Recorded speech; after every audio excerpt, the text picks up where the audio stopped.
Hello. Hello, হ্যাঁ, নমস্কার। আমি আরবি বলছি সিক্রেট ডায়েরিজ থেকে। নমস্কার। হ্যাঁ, তো আপনি যে গল্পটা আমাদের লিখে পাঠিয়েছিলেন, আমার টিম সেটা সিলেক্ট করেছে। Many, many congratulations for that. Thank you so much. তবে আপনার ১ম শ্রোতা কিন্তু আমিই হবো। কারণ আমার টিম ওটা সিলেক্ট করেছে। বাট আমি পড়েও দেখিনি আর পড়ার একদম সময়ও হয়নি। প্লাস আমি অ্যাকচুয়ালি পড়িও না আমার সাবস্ক্রাইবার্সরা কিছু পাঠালে। বিকজ আমি সবসময় চেষ্টা করি যে আমি শুনবো। আমি ১ম শ্রোতা হবো। তারপরে তো অডিয়েন্সরা শুনবে। কারণ সেই এক্সাইটমেন্ট ওটা একটা অন্য রকমের অনুভব।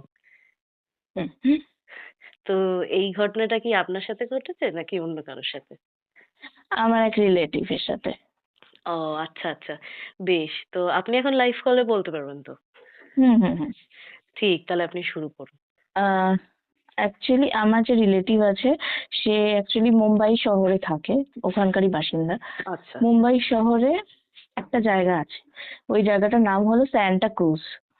তো ওই স্যান্টা ক্রুজ এরিয়াতে আরকি ওরা থাকে বেসিক্যালি। আচ্ছা, বাট ওখানে একটা মানে ফ্ল্যাট আছে বেসিক্যালি। ওই ফ্ল্যাটের আরকি 2nd ফ্লোরটা নাকি হন্টেড। মানে ওই অ্যাপার্টমেন্টের 2nd ফ্লোরে কেউ যায় না। কেউ যায় না। ইভেন কেউ স্টেয়ারকেসও ইউজ করতে পারবে না কখনো। লিফট ইউজ করলে 2nd ফ্লোরে একদম যাওয়া যাবে না। এরকম অনেক রেস্ট্রিকশন আছে। মানে আচ্ছা, 2nd ফ্লোরটা কেউ ইউজ করবে না। মানে স্টেয়ারকেস একদম না, কারণ স্টেয়ারকেসে কি হয় 2nd ফ্লোরটা হয়ে যেতে হবে। তো ওটা একদম রেস্ট্রিক্টেড। আচ্ছা। তো মানে এখন কি ওই ফ্ল্যাটের ওই 2nd ফ্লোরটা পুরোপুরি অ্যাবান্ডন পুরোপুরি পরিত্যক্ত? হ্যাঁ, একদম সিল্ড করে দেওয়া আছে। ও ওই আচ্ছা, ফ্ল্যাটের যে প্রমোটার, ইভেন্ট ম্যানেজার, তারা পুরো নিজেরা স্টেপ নিয়ে 2nd ফ্লোরটা মানে অথরিটি থেকে পুরো আরকি সিল্ড করে দিয়েছে। ওটা একদম মানে পরিত্যক্ত হয়ে গেছে। আচ্ছা, আচ্ছা। এবারে আ ব্যাকগ্রাউন্ড স্টোরিটা বলি। হুম, এ মানে আমার যে রিলেটিভ ও অ্যাকচুয়ালি পড়াশুনোর সুবাদে ওখানে গেছে। তো ও আরকি ওখানে থাকতে, থাকতে ওখানকার লোকালসদের থেকে ওই 2nd ফ্লোরের গল্পটা জানতে পেরেছে। ওটা যে হন্টেড, কেন হন্টেড, কি বৃত্তান্ত, সেগুলো আরকি তাদের থেকেই জানতে পেরেছে। এটা একটা পুরনো গল্প আছে, সেটাই আমি আজকে শেয়ার করতে চাই। আচ্ছা, আচ্ছা বেশ। তো অনেক বছর আগে একটা কাপল ছিল। ছেলেটার নাম আদিত্য, মেয়েটার নাম সোনাম। তো ওরা আরকি মানে প্রেম করে বিয়ে, অনেক নিয়ারলি 1 ইয়ার মতো ওরা নাকি ডেট করেছিল। তারপরে মেয়েটার বাড়ি থেকে সম্পর্ক মেনে নেয়। তো সুতরাং ওরা বিয়ে করে নেয়। আচ্ছা, এবার বিয়ে হয়ে যাওয়ার পর কি হয়, ওদের সম্পর্কে একটা অদ্ভুত চেঞ্জ আসে, পরিবর্তন আসে। নরমালি কি এক্সপেক্টেড যে বিয়ে হয়ে গেছে, এবারে ক্লোজনেস অ্যাটাচমেন্টটা বাড়বে। কারণ অবশেষে বিয়েটা তো একসাথে সারা জীবন থাকার জন্যই মানুষ করে, হ্যাঁ না? হ্যাঁ অবশ্যই। বাট এই ক্ষেত্রে সেটা হয় না। উল্টে কি হয়, মনে হতে লাগে, সোনাম স্টার্টেড ফিলিং যে ওর হাজবেন্ড মানে আদিত্য কিন্ডা ওকে অ্যাভয়েড করছে বা কিন্ডা ইগনোর করছে, এরকম একটা ফিলিং আসে। মানে এবার নরমালি কি হয়, মেয়েদের একটা ড্রিম থাকে। এক তো মেয়েদের কাছে ম্যারেজটা একটা ড্রিম। সেকেন্ডলি আরেকটা ড্রিম হয় যে হানিমুন। হুম, হুম। বিয়ের পরে একসাথে হাজবেন্ড ওয়াইফ কোথাও ঘুরতে যাবে, সেখানে গিয়ে একটা মানে রোমান্টিক টাইম স্পেন্ড করবে, একটা হ্যাঁ, কনজুগাল ব্যাপার একাকী চলবে। সময় কাটাবে। হুম। তো ওইটাও হয় না, ওদের হানিমুনেও যাওয়া হয় না। আচ্ছা, এবার ও যতবারই ওর হাজবেন্ড মানে আদিত্যর কাছে এই প্রসঙ্গটা তুলেছে যে চলো একদিন আমরা হানিমুনে যাই, শর্ট ট্রিপই হোক না কেন, যাই লিস্ট, ওর হাজবেন্ড কখনোই সেটা এন্টারটেন করছে না। মানে কিছুতে রাজি হচ্ছে না হানিমুনে যাওয়ার জন্য। ইগনোর তার করছে নাকি? হ্যাঁ, টাইপ অফ অ্যাভয়েড করছে। আচ্ছা, তারপরে যখনই সোনাম আর কি ওর হাজবেন্ডের সাথে ঘনিষ্ঠ হওয়ার চেষ্টা করছে, ওর হাজবেন্ড জাস্ট সরিয়ে দিচ্ছে, কাছে ঘাসছে না। মানে অ্যাজ ইফ যেন মানে মনে হবে যেন ওর হাজবেন্ডের হয়তো অন্য কোথাও চক্কর চলছে, এরকমই মনে হচ্ছে বেসিক্যালি। কিন্তু সোনাম ফিল করে যে ওর হাজবেন্ড চিট করছে না, কিন্তু আর ও ও ওর হাজবেন্ডের এরকম একটা সাডেন ট্রান্সফরমেশনে অবাকই হয়ে গেছে যে যে মানুষটা বিয়ের ঠিক আগের দিন পর্যন্ত আমাকে ফিল করিয়েছে যে ও আমায় ভালোবাসে, হুম ও হুম। চোখে আমি আমার প্রতি ভালোবাসা দেখেছি, দুম করে বিয়ের পরে এতটা অধঃপতন কেন? ঠিক আছে, মানে অ্যাজ ইফ যেন বিয়ের পরে একটা দিনও ভালোভাবে কাটানো হলো না। ঠিক আছে, হ্যাঁ। এরকম এতটা চেঞ্জ। তো ও কিছুতেই বুঝতে পারে না। তো যাই হোক, এবারে কি হয়, ওইদিকে আদিত্য ইভেন এরকমও হয়েছে যে সোনাম কাছে ঘাসার চেষ্টা করছে, ঘনিষ্ঠ হওয়ার চেষ্টা করছে, স্পেশালি রাতের বেলা অ্যাডজাস্ট আসে মানুষের। তো আদিত্য ইভেন সেই জন্য নাইট ডিউটি করা শুরু করে দিয়েছে। ঠিক আছে, অ্যাজ ইফ যেন, অ্যাজ ইফ ওর ভালোই লাগছে না সোনাম ওর কাছে আসছে। ঠিক আছে, চাই না। এরকম। হ্যাঁ, অ্যাজ ইফ চাই না। হুম। এবার কেন এরকমটা হচ্ছে এটাও ঠিক বোঝা যাচ্ছে না কিছুতে। তো এবার এটা বেয়ার কয়েক অনেকদিন চলে। তো এবারে তো এটা এরকম চলে। তো এবার যথারীতি কদিন বাদে ফাইনালি আফটার মানে নিয়ারলি 1 মাস পর আর কি, অবশেষে আর কি সোনাম আর কি, সোনামকে আদিত্য আর কি বলে যে আমি এরকম আহ, কাজের সুবাদে বাইরে যাব, আমার মানে অফিস থেকেই পাঠাচ্ছে দুবাই। ঠিক আছে, আমি দুবাই যাব, তো তুমি আমার ব্যাগটা প্যাক করে দাও। তো আচ্ছা। সোনাম যথারীতি শুনে এক্সাইটেড হয়ে যায়। সোনাম ভাবে যে আদিত্য থোড়াই না একা যাবে, নিশ্চয়ই আমাকেও সাথে করে নিয়ে যাবে। হুম হুম। ঠিক আছে, ওর একটা এক্সপেকটেশন হয়। যদিও বা আদিত্য এটা বলেনি যে আমি তোমাকেও সাথে করে নিয়ে যাবো, বাট মনে মনে ধরে নিয়েছে, কারণ সদ্য বিয়ে হয়েছে ওদের, আর একবারের জন্য কোথাও যাওয়া হয়নি। তারপর ফাইনালি বিয়ের পরে যখন আদিত্য বেরোচ্ছে, ডেফিনেটলি ও একা বেরোবে না, ও নিশ্চয়ই ওকে সাথে করে নিয়ে যাবে, এরকম একটা ভাবতে লাগে ও। তো সঙ্গে সঙ্গে ও কি করে, ফার্স্টে আদিত্যের ব্যাগটা প্যাক করে, তারপরে ও সঙ্গে সঙ্গে নিজের সুটকেসটা বার করে নিজের ব্যাগও মানে নিজের জামা কাপড়ও গোছানো শুরু করতে লাগে। এবার সেটা আদিত্য দেখতে পায়। আচ্ছা। আদিত্য দেখতে পেয়ে ওকে বলে যে এটা তুমি কি করছো, ডাইরেক্ট ওকে আটকায়। তখন সোনম বলছে কেন, আমি প্যাক করছি আমার জামা কাপড়। তখন বলছে কেন, তখন বলছে কারণ আমরা দুবাই যাচ্ছি। মানে সোনম ভাবছিল মেবি আদিত্য সারপ্রাইজ দেবে বা কিছু, বাট সেটা সেরকম হয় না। আদিত্য তখন বলছে আমি দুবাই যাচ্ছি সোনাম, তোমার হয়েছেটা কি, আমি দুবাই যাচ্ছি, তুমি যাচ্ছ না, তুমি এখানেই থাকবে, এরকম বলে। এবার আচ্ছা। এবার এইটা বলে রাখি, এই যেটা একটা জায়গা মিস করলাম সেটা হচ্ছে বিয়ের পরে আর কি ওরা ওই অ্যাপার্টমেন্টে আর কি শিফট করে, সেকেন্ড ফ্লোরে অ্যাকচুয়ালি ওরা থাকতো ও আচ্ছা। একসাথে। ওই সেকেন্ড ফ্লোরে একটা রুমে ওরা একসাথে থাকতো, মানে বিয়ের পরই আর কি ওরা আর কি মুভ আউট করে, মানে আদিত্যর বাড়ি থেকে ওরা বেরিয়ে এরকম দুজন মিলে স্যান্টা ক্রুজের এই অ্যাপার্টমেন্টে সেকেন্ড ফ্লোরের একটা ফ্ল্যাট আর কি ওরা কিনে নেয়, কিনে ওখানেই থাকে। ঠিক আচ্ছা আছে, আচ্ছা। আর তারপর থেকে আর কি আদিত্যের এরকম একটা অদ্ভুত বিহেভিয়ার, যেটা আর কি সোনামের বক্তব্য, সেটা শুরু হয়ে যায়। লাইক এরকম আর কি ইনডিফারেন্ট ট্রিটমেন্ট, যে হুম হুম। সেই রোম্যান্টিসিজম জানলা দিয়ে বেরিয়ে গেছে, সেই ভালোবাসা স্পেশাল ফিল করানো এভরিথিং জানলা দিয়ে বেরিয়ে গেছে। তো তো আদিত্য ওকে তখন আর কি বলে যে এবার সোনামের দিক থেকেও এটা পেইনফুল হয়। এক তো গোটা একটা মাস ধরে পুরো আদিত্য ওকে এরকম অ্যাভয়েড করে যাচ্ছে, as if এক তো ফ্ল্যাটে একা থাকে, সে সারাদিন আদিত্য যখন অফিসে থাকে গোটা টাইমটা সোনম একা ফ্ল্যাটে থাকছে, হুম ওটা ওর হুম। কাছে একটা পেইনফুল। এবার তারপরে যখন দিনের শেষে আদিত্য বাড়ি ফিরছে, তখন কি একটা সঙ্গ পাওয়া যায়, এবার সেই সঙ্গর টাইমে আদিত্য এরকম ভাবে অ্যাভয়েড করছে, ঠিকমতো কথা বলছে না, প্রশ্নের উত্তর করছে না। তো ওটা তো আরো বেশি লাইক মানে পেইনফুল না, আরো বেশি ডিপ্রেসিং যেন। অবশ্যই। হুম। এবার সোনামের কোনো মানে মেন্টাল নিডসও ফুলফিল হচ্ছে না, যে মনের কথা শেয়ার করব, গল্প অ্যাটলিস্ট কথা বলি কিছু ব্যাপার নিয়ে, গল্প করি বা কিছু, হুম হুম। সেই দিকেও একদিকে মনের মেন্টাল নিডসও ফুলফিল হচ্ছে না, ফিজিক্যাল নিডস তো হচ্ছেই না, কোনো কনজুগাল ব্যাপার চলবে নেই। ঠিক আছে, এরকম একটা ব্যাপার। তো মানে নো ফিজিক্যাল ফ্যাক্টরস, কিছু হচ্ছে না। হুম তো এবারে তারপরে যখন হানিমুনের কথা উঠলো তো যায়নি, তারপরে অবশেষে যখন দুবাই যাবে বলছে আফটার 1 মান্থ, সেটাও আদিত্য একা যাচ্ছে, ওকে নিয়ে যাচ্ছে না। আর আর আর ও ফার্স্টে এক্সপেক্ট করেছিল যে হয়তো এটা একটা সারপ্রাইজ ট্রিপ, বাট তারপরে দুম করে আদিত্য বলল যে আমি আজ যাচ্ছি, তুমি যাচ্ছ না, অ্যাজ ইফ যেন ওর মানে মানে ভেঙে গেল, মন ভেঙে গেল। ঠিক আছে হুম হুম। সোনমের। তো শি ফেল ভেরি ব্যাড, ও সেকেন্ডের মধ্যে আপসেট হয়ে গেছিল, হার্ট ব্রোকেন হয়ে গেছিল। এবার আদিত্যর দুবাইয়ের আর কি 4 দিনের ট্রিপ ছিল, অফিস ট্রিপ 4 দিনে ছিল, ফোর্থ আচ্ছা। ডেতে আর কি ওর ফেরার কথা ছিল। হুম। এবার আদিত্য চলে যায়, সোনাম ওখানে একাই থাকে। এবারে আদিত্য চলে যাওয়ার পর আদিত্য যখন দুবাই চলে গেছে তখন ওর একটা পার্সোনালি খারাপ লাগা স্টার্ট হয়, আর একটা গিল্ট ফিলিং স্টার্ট হয়। ঠিক আছে, যে এরকম ওর বারবার আর কি ফ্ল্যাশব্যাক হতে লাগে যে এরকম সোনাম আর কি এরকম ব্যাগ প্যাক করছিল আর ও ওরম ভাবে ও যে বাধা দিল যে তুমি যাচ্ছ না আমি যাচ্ছি, হুম। ওই হুম। জিনিসটা বারবার ওর গিল্ট হিসাবে ফ্ল্যাশব্যাক হতে লাগে। তো আদিত্য তখন খারাপ লাগে যে কারণ এবার ব্যাপারটা হচ্ছে আদিত্যর দিকটা পার্ট অফ দি স্টোরি তখন আর কি মানে অল্প অল্প বোঝা যায় যে আদিত্যের অ্যাকচুয়ালি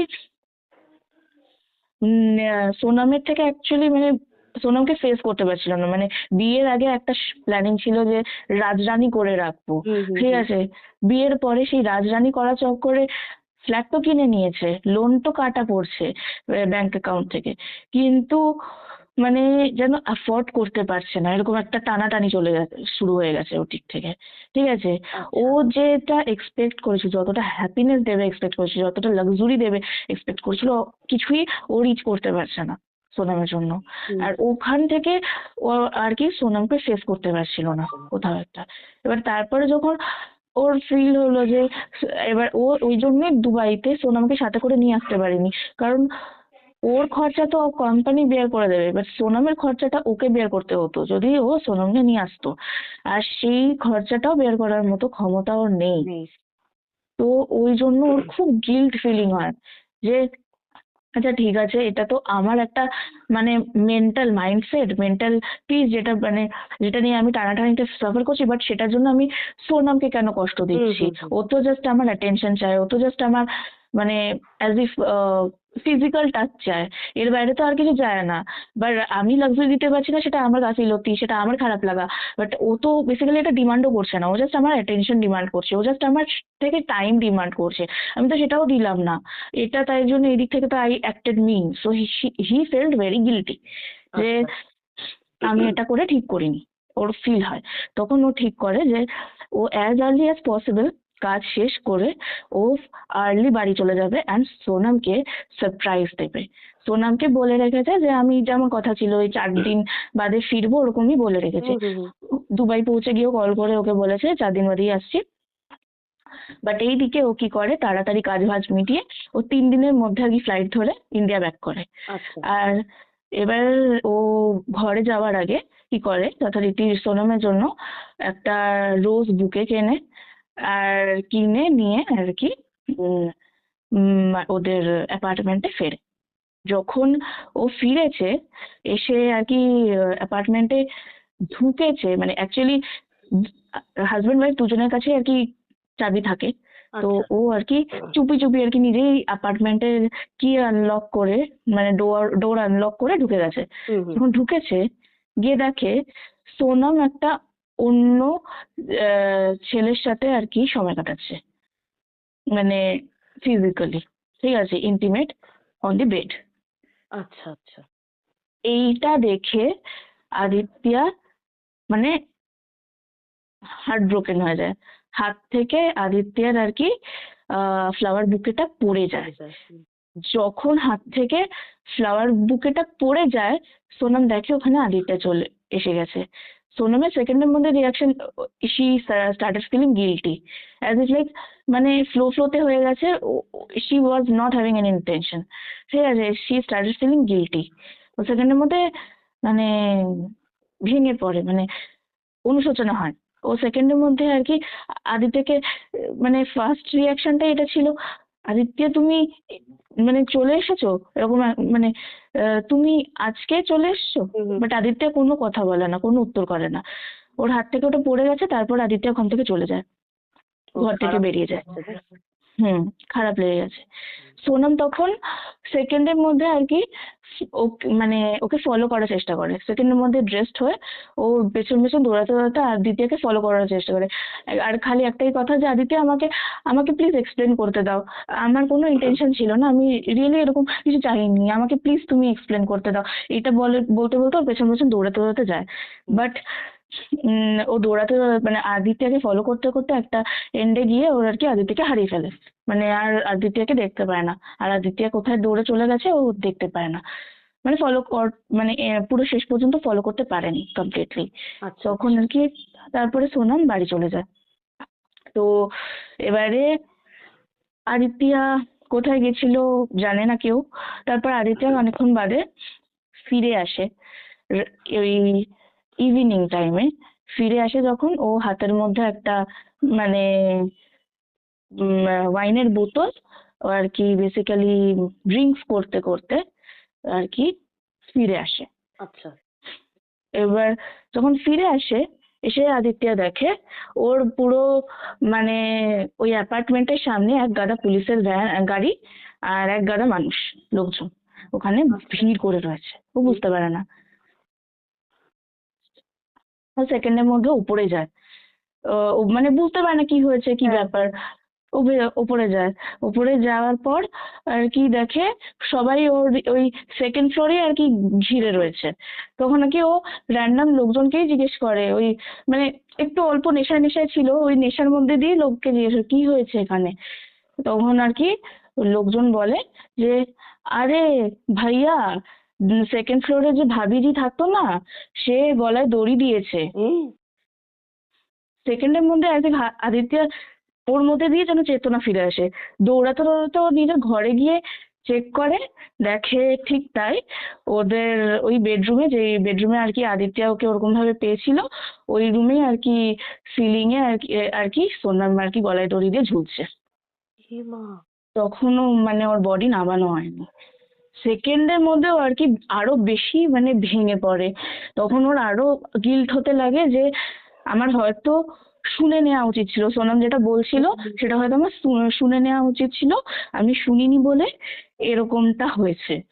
ও সেকেন্ডের মধ্যে ওইদিকে সোনামের বাড়ির লোককে ফোন করে, বাড়ির লোক আসে, তারপরে সোনামের লাস্ট রাইটস করা হয়।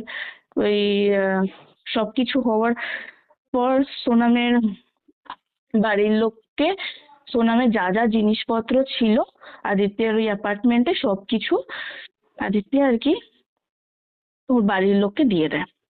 আচ্ছা। দিয়ে দেওয়ার পর সব নিয়ে ওর বাড়ির লোক চলে যায়। তারপরেও আদিত্য ওই বাড়িতেই ছিল, আচ্ছা। ঠিক আছে। হুম। এবার ও বেশি দিন ওই বাড়িতে থাকতে পারেনি। ও কি হয় মানে ও ম্যাক্স টু ম্যাক্স 3 দিন থাকতে পেরেছে, ওর বেশি থাকতে পারেনি। কি হয়, রাতের বেলা আর হুম। কি প্রথম দিন যখন এরকম রাতের বেলা ঘুমিয়েছে, ঘুমাতে ঘুমাতে হঠাৎ করে মিড নাইটে ওই পার্টিকুলারলি 2:30-এর পর হঠাৎ করে ও আদিত্য শুনতে পায় একটা মেয়ে কাঁদতে কাঁদতে ঘুরে বেড়াচ্ছে চারপাশে, অ্যান্ড গলার আওয়াজটা সোনমের মতো, আচ্ছা। কাঁদতে কাঁদতে ঘুরে বেড়াচ্ছে। তারপরে খানিকক্ষণ বাদে ও ফিল করে মেয়েটার, ও বেডরুমে ঢুকলো, ঢুকে ওর, ও তো শুয়ে আছে, চোখ খোলেনি, ঘুমিয়ে রয়েছে, ওর পা দুটো ধরে আর কি বসে মাথাটা ওটার পায়ের মধ্যে দিয়ে আর কি হাউ হাউ করে কাঁদছে, অ্যাজ ইফ ওর কাছে ক্ষমা চাইছে, এরকম একটা ফিল করে। But then he felt maybe this is my hallucination, এটা হয়তো আমি ভাবছি আদতে হচ্ছে না আমার সাথে।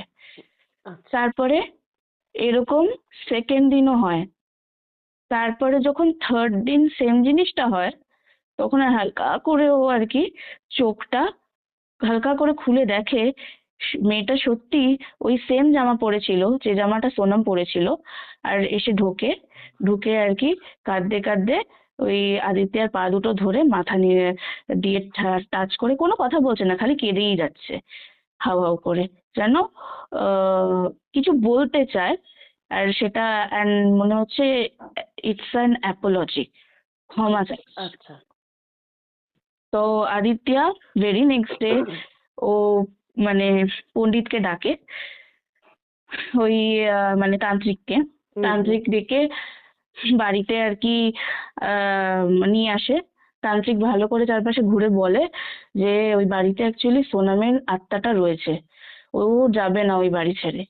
কারণ আর আরো বেশি করে যেন ওই সোনামের আত্মাটার মুক্তি হচ্ছে না, কারণ ওর ধারণা আদিত্য ওকে ক্ষমা করেনি। আর ও যে সিনটা করেছে ওটা ক্ষমার অযোগ্য। তো যতদিন না আদিত্য ওকে ক্ষমা করবে আর ও সেটা ফিল করবে যে ও ক্ষমা করেছে, ততদিন অবধি সোনমের আত্মার মুক্তি হবে না। এবার এটার তো কোনো সলিউশন নেই, কারণ আদিত্য তো এই ওয়ার্ল্ড থেকে ওই ওয়ার্ল্ডে কানেক্ট করে তো ক্ষমা করে দিয়েছি না। বলতে পারবে না। হ্যাঁ, সেটাই। তো তখন উপায় একটাই বাঁচলো যে ওই বাড়িটা তখন বন্ধন করে দেওয়া হলো। ওই বাড়িটা বন্ধন করে, মানে ওই অ্যাপার্টমেন্টটা পার্টিকুলারলি হুম, হুম। বন্ধন করে লক করে দেওয়া হয়। আচ্ছা। পুরো তালা ফালা মেরে মাদুলি ফাদুলি দিয়ে লক করে দেওয়া হয়। তারপরে আদিত্য শিফট করে যায় কমপ্লিটলি, মানে সোনামের সব কিছু থেকে দূরে চলে যাওয়ার জন্য শিফট করে যায় ও দুবাই। আচ্ছা। তোর অফিস থেকে আর কি ওকে পাঠিয়ে দেয়। হুম, হুম। তারপরে কি হয়, তার ওই ওই মানে ফ্লোরে যারা থাকতো বাকিরা, ওই ফ্লোরে ওই আদিত্য সোনামের বাড়ির আশেপাশে, আর ওই বাড়িটা মানে ওই ফ্ল্যাটটা স্টিল আদিত্যর নামে। ঠিক আছে? আচ্ছা, আচ্ছা। তো এই ফ্ল্যাটের আশেপাশে যে ফ্ল্যাটস গুলোয় তারা সবাই ইভিনিং হওয়ার পরে, মানে সানসেটের পর থেকে আর কি ওই ফ্ল্যাটটা থেকে আর কি কান্নার আওয়াজ পেতে লাগে। রোজ হাউ হাউ করে কান্নার ও আওয়াজ। আচ্ছা।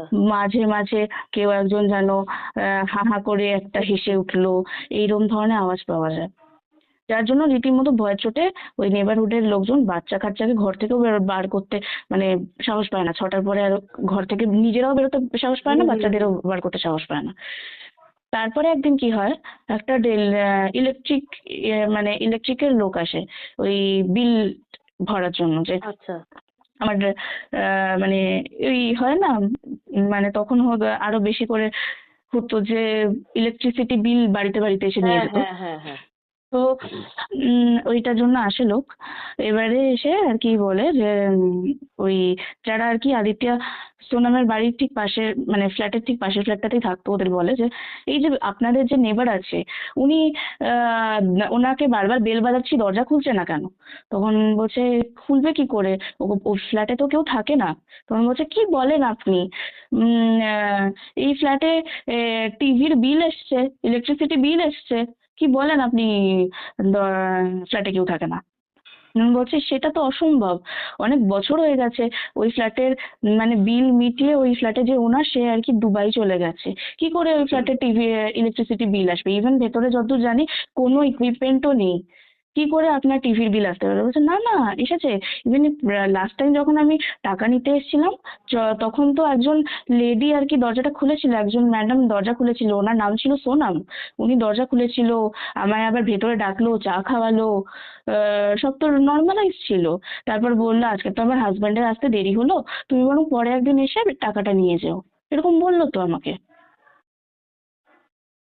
এইসব শোনার পর এরা, মানে ওই নেবাররা ভয় পেয়ে যায় ওই ফ্লোরের পার্টিকুলারলি। হুম। তখন আর কি ওরা ওই ফ্লোরটা থেকে শিফট করে, ওই অথরিটির লোককে জানায় ফ্ল্যাটের, ওইদিকে প্রমোটারকে জানায় যে এরকম একটা ফ্লোরে তো আমরা আরোই থাকতে পারবো না, যেখানে কিনা আমাদের বাচ্চারা শান্তি মতো খেলতে পারবে না, শান্তি মতো ইভিনিং এর পর 6টার পরে মুভমেন্ট করা যাবে না, কিছু না, ওর থেকে বেটার ওই ফ্লোরে থাকবো না।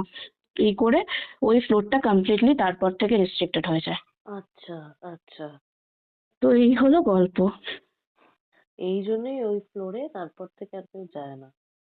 না, কিন্তু অনেকের ধারণা যে সোনাম এখন ওই পুরো গোটা ফ্লোরটা ধরে, পুরো করিডোর ধরেও আর কি ঘোরাফেরা করে, খালি পার্টিকুলারলি ওই রুমে নয়। মানে ওই একটা হয় না বন্ধনের একটা, মানে এক্সপায়ারি টাইম হুম, হয়, হুম, হুম, হুম। ওই টাইমটা পেরিয়ে গেছে, এবারে ওটা আবার নতুন করে বন্ধন করা দরকার। এবারে আদিত্য এখানে থাকে না আর সেটা হচ্ছে না। সোনামের এখনো ধারণা যে যেহেতু ফ্ল্যাটটা আদিত্যর নামে টিল ডেট, তো ওর এখনো ধারণা যে আদিত্য আসবে একদিন ঠিক ফিরে, আর এসে ওকে ক্ষমা করবে, আর যতদিন না সে ক্ষমা করছে ততদিনও ও ছেড়ে যাবে না। ও ছেড়ে যাবে না। এবার বুঝতে পারলাম। হুম। থ্যাংক ইউ সো মাচ এত ভালো একটা ঘটনা আমাদেরকে শোনানোর জন্য। এই জন্যই আমি বলছিলাম যে আমি আপনার ১ম শ্রোতা হব। ১ম গল্প শোনার যে অভিজ্ঞতা সেটা একটা অন্য রকমের হয়। কারণ হুম আমার হুম। গল্পটা শুনতে, শুনতে একটা পয়েন্ট অফ টাইম এ আমার লোমগুলো সব খাড়া হয়ে গেছিল। যখন আপনি বললেন যে এরকম ও এসে দেখে যে ওর ওয়াইফ নিজেকে শেষ করে দিয়েছে। হ্যাঁ। Thank you so much. আমরা চাইবো ভবিষ্যতে যেন আপনি এরকম ভাবেই আরো নানান রকমের গল্প নিয়ে আসেন। থ্যাংক ইউ সো মাচ আমাকে বলার স্কোপ করে দেওয়ার জন্য। হ্যাঁ, মোস্ট ওয়েলকাম।